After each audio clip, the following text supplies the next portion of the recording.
Hi traders, this is Mikael Fuku from beststrategiesfortrading.com. Today I'm preparing the US markets before the opening of the 27th of November 2013. Just a brief background about how I operate. I'm a swing trader. I mostly use Contrarian strategies. I pick up my levels from price action. It means pivots, trend lines, moving average, Fibonacci retracements. I'm only looking at stocks that has more than $10 million in daily average turnover.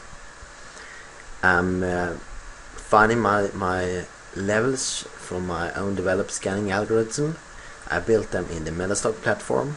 If you want to know more about technical analysis and price action levels, please watch my video on tutorial video on YouTube. Regarding to money management, at the moment now I got a position size of 20%. I got a target of 2.6%. I use a trailing target, reset it end of day. My stop is minus 1.3%. It's also a trailing stop, reset end of day. Just give you my favorite example of how price action levels are working. This is a typical example. This is the peak in the market. This is the SPY, the S&P 500 tracking ETF. The peak in the year 2000, and when the price come up to that level again several years later, it meets heavy resistance and bounce back down. It's not always like this, but the probability is quite high. You can also make levels from support or resistance levels from trend lines. You connect several troughs in this example, or you can use it from the 200 daily moving average. It's only the daily 200 moving average I'm talking about. This is the red line. It's building some kind of support on the way up and some kind of resistance on the way down. And what I really like about price action levels is that it's time frame independent. It means that if I change now time frame to weekly data, the levels are still the same. I can change it to monthly data, the levels are still the same. That means that other people are looking at this. If they use hourly chart, if they use daily chart or monthly chart, they are looking at the same price. They're going to take the same action at the same time at the same price levels, and that increases the chance of getting on the right side of each trade. This is not the case if you are using indicators, because the indicator change values when you change the time frame. Okay, take a look at the first chart, Autodesk.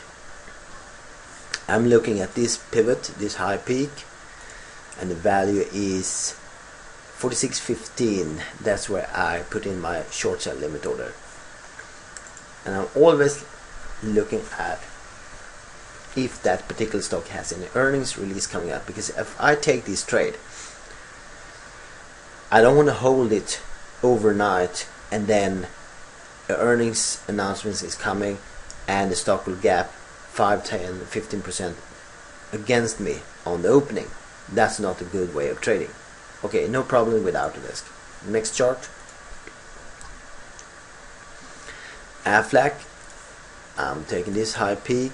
The print is 68.81. That's where I put in my short sell limit order. Aflac, no earnings. Next chart, Alien Technology. This is where I put in my short sell limit order, and I got the print of 120 and 90. That's where I put in my short sell limit order. Check for earnings. No earnings near future. Cabot Corporation. This is where I put in my short sell limit order. The print is 49.87 on the high.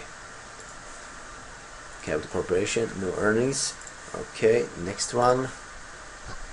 Cintas. I use this high where I put in my short sell limit order. It's the 56 and 62. level. Cintas, no earnings.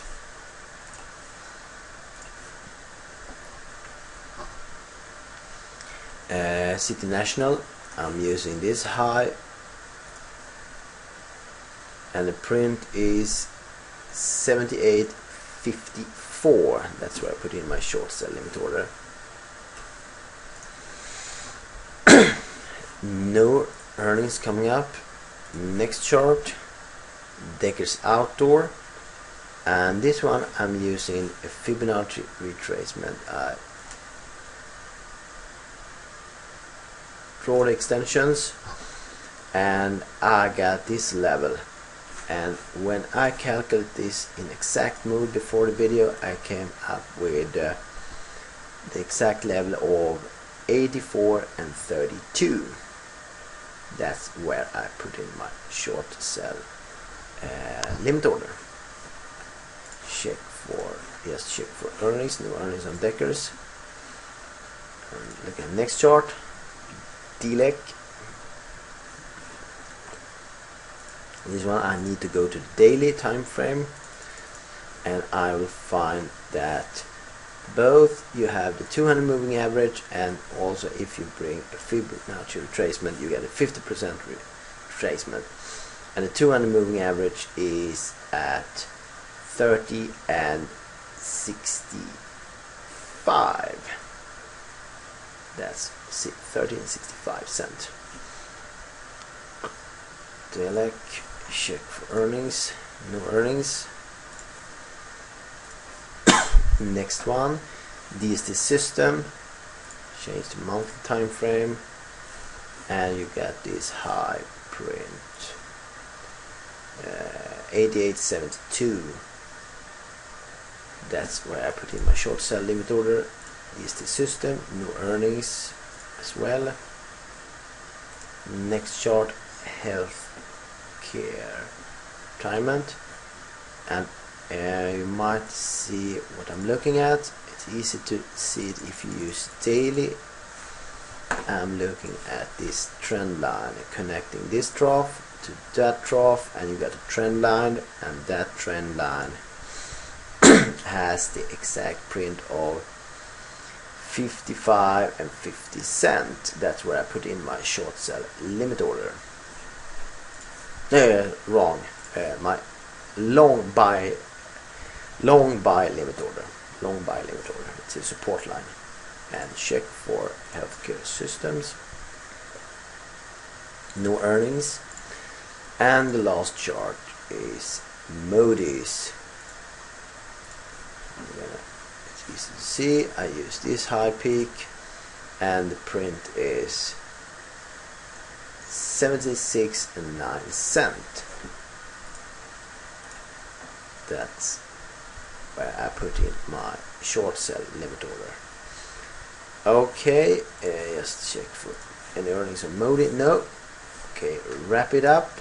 That was the last chart, and this is the list. Autodesk short sell 46.15, Aflac 68.81, short sell 80k, short sell 120.90 cents, CBT 49.87, short sell Cintas 56.62, short sell City National 78.54, short sell Deckers Outdoors 84.32, short sell DLEC 30.65, DST Systems 88.72, Healthcare National the only buy limit order 55.50, and Moody's 76 and 9 cent short sell.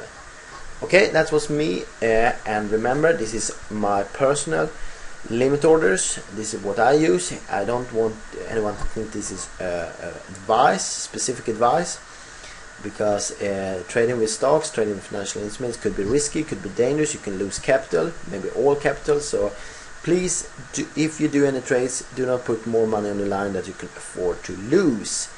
That was me for today. Thank you for your attention, and happy trading.